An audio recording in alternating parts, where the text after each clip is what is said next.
याच्याबद्दल मी हा जो निर्णय असतो माननीय सभापतींनी कामकाजात घेण्याचा, तर त्याबद्दल BSc मध्ये चर्चा झाली होती आणि त्यानुसार खास करून राज्यस्तरावरचा हा धोरणात्मक निर्णय असतो तसा निर्णय घेतलेला आहे।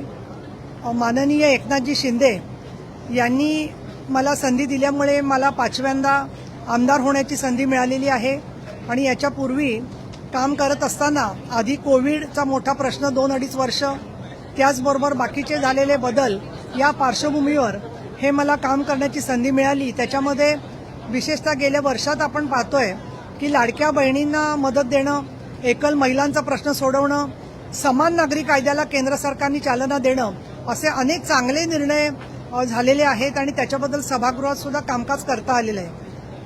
आमचे पक्षाचे नेते एकनाथजी शिंदे सर्वोच्च नेते आहेत आणि याच्याबद्दल त्यांनी जे काय आतापर्यंत मला सहकार्य आणि मार्गदर्शन केलेलं आहे त्याबद्दल मी त्यांची ऋणी आहेच आणि त्यांनी चांगल्या प्रकारे चांगल्या कार्यकर्त्यांना वेळोवेळी संधी दिलेली आहे। त्यांनी जे मला सहकार्य आणि मार्गदर्शन केलं त्याबद्दल मी आभारी आहे आणि अर्थातच त्यांचा या निवडणुकीतल्या उमेदवारीबद्दलचा जो निर्णय असेल तो पूर्णपणाने आम्हाला सर्वांनाच मान्य असेल आणि ते अतिशय या बाबतीमध्ये धोरणी, चाणाक्ष आणि राज्यामध्ये शिवसेनेच्या हिताचा विचार करणारे नेते आहेत आणि त्यामुळे महिलांच्या प्रश्नावरती तर त्यांनी सातत्याने न्याय दिलेला आहे।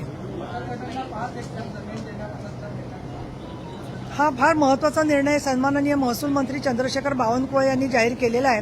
अनेक वर्षापासून स्त्रियांची एक चळवळ चालू होती शेतकरी म्हणून की त्यांनाही जमीन कसण्यासाठी मिळाली पाहिजे आणि अशा वेळेला बचत गटांना 2.5 हेक्टरपर्यंतची जमीन कसण्यासाठी देणं आणि त्याच्यामध्ये रोपवाटिका किंवा शेतीचे वेगवेगळे उद्योग करणं, त्याला पूरक उद्योग करणं, यासाठी म्हणून लातूरला जेव्हा भूकंप झाला त्यावेळेला एक चांगलं फार मॉडेल महिला आर्थिक विकास महामंडळ आणि ॲग्रिकल्चर डिपार्टमेंटनी तयार केलेलं होतं युतीच्या सरकारमध्ये। मी त्यावेळेला माविमचे अध्यक्ष होते। तिथे आम्हाला दिसलं की महिला शेती तर करू शकतात पण वेटरनरीची मदत घेऊ शकतात, पशुपालन करू शकतात, ट्रॅक्टर चालवू शकतात आणि म्हणून मला असं वाटतं की महिलांना, शेतकऱ्यांना ओळख देण्याचं काम सुद्धा हे सरकार नवीन कायदा आणून करतंय आणि अशा वेळेला स्त्रियांना जमीन देणं बचत गटांना हा जो निर्णय घेतला तो अतिशय स्वागतार्ह आहे आणि म्हणून मी सरकारच्या निर्णयाचं स्वागत करते आणि कालच पालघरमध्ये या संदर्भात आम्ही एक मेळावा घेतला आणि महिलांपर्यंत या निर्णयांची माहिती पोहोचवतोय।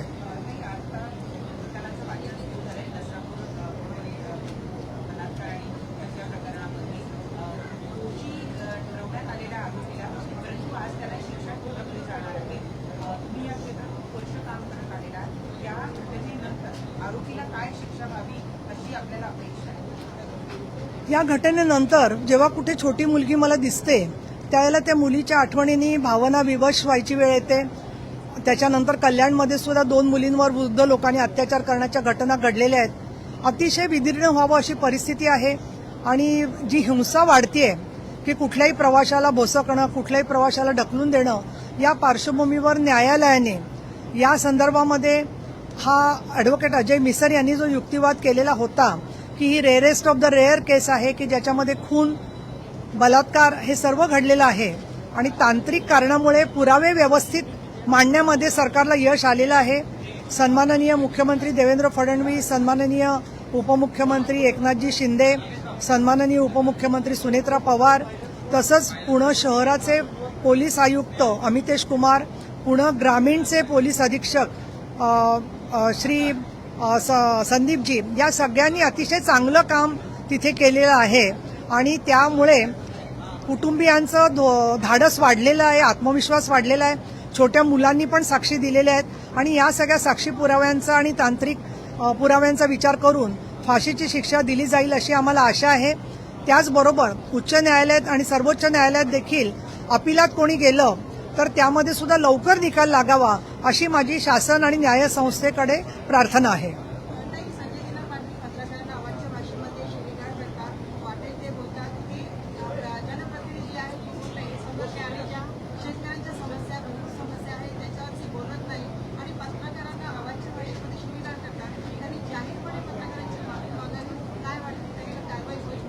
या संदर्भामध्ये आमचे नेते एकनाथजी शिंदे यांनी स्पष्ट केलेलं आहे की हे जे घडलेलं आहे ते योग्य नाही आहे। त्याच्यानंतर बाकी प्रवक्त्यांनी वारंवार स्पष्ट केलेलं आहे अपशब्द कुणीही वापरणं हे अयोग्यच आहे आणि या संदर्भात शिवसेना पक्षाने त्याबाबतची दखल घेतलेली आहे. पत्रकारांचा सन्मान ठेवणं, पत्रकारांना संरक्षण कायदा यावा या सभागृहात म्हणून मी स्वतः प्रयत्न केलेले आहेत आणि अनेक घटनांमध्ये महिला पत्रकार असतील, बाकीचे पत्रकार असतील, त्यांच्यासाठी म्हणून आमची कायम सन्मानाचीच भूमिका आहे. त्यांची भूमिका जी आहे ती त्या संदर्भामध्ये ते योग्य ते त्या संदर्भामध्ये मला असं वाटतं की ते पावलं उचलतील आणि त्यांनी जाहीर दिलगिरी व्यक्त केलेली आहे.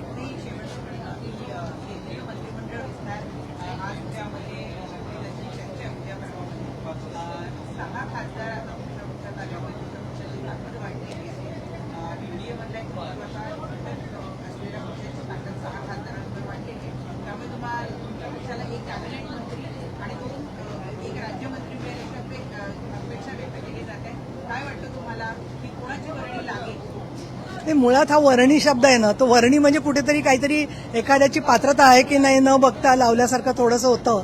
मला इथे सांगायचंय की केंद्रीय आमचे नेते एनडीएचे माननीय नरेंद्रजी मोदी, अमितजी शहा आणि या आमच्या शिवसेनेचे मुख्य नेते एकनाथजी शिंदे यांच्या समन्वयातून जे नाव होईल ते निश्चित होईल. प्रतापराव जाधव आता विद्यमान मंत्री आहेत. आमच्या जे काही कार्यकर्त्यांचं किंवा सगळ्या आमचं मानस पाहिलं तर आम्हाला कोण शिफारस विचारलेली नाही आहे.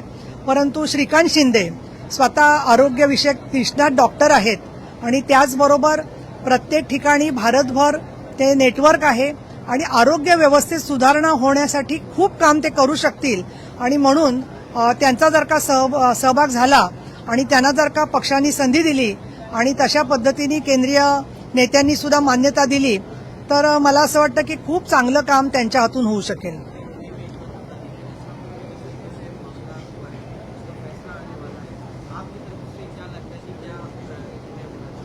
देखिए, पूरे हिंदुस्तान में हमेशा इस तरीके की घटना हो रही है.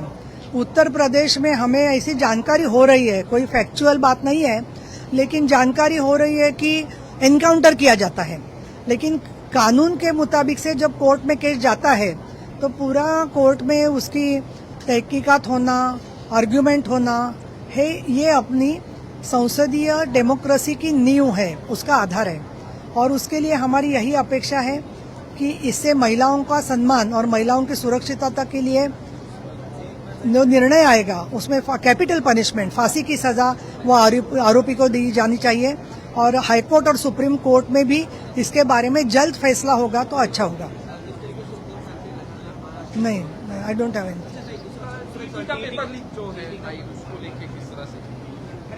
हा जो टीईटीचा पेपर फुटलेला आहे अतिशय धक्कादायक गोष्ट है.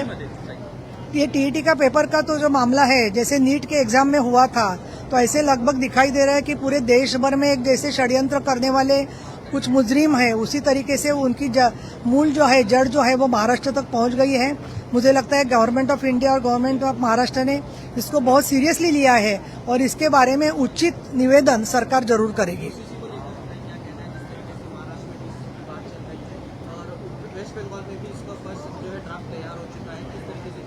देखिए, जो हमारी जैसी महिलाएं 3-4 दशकों से काम कर रहे हैं तो हमेशा हमने हजारों महिलाओं को देखा है कि छोटे बच्चों को छोड़कर तलाक फोन पर भी दिया जाता है, एसएमएस पर भी दिया जाता है और ना उसको महिलाओं को मेंटेनेंस मिलता है ना इनहेरिटेंस मिलता है. तो हर जीवन के दायरे में समानता लाने के लिए यूसीसी बहुत महत्वपूर्ण है. मैं उसका स्वागत करती हूँ.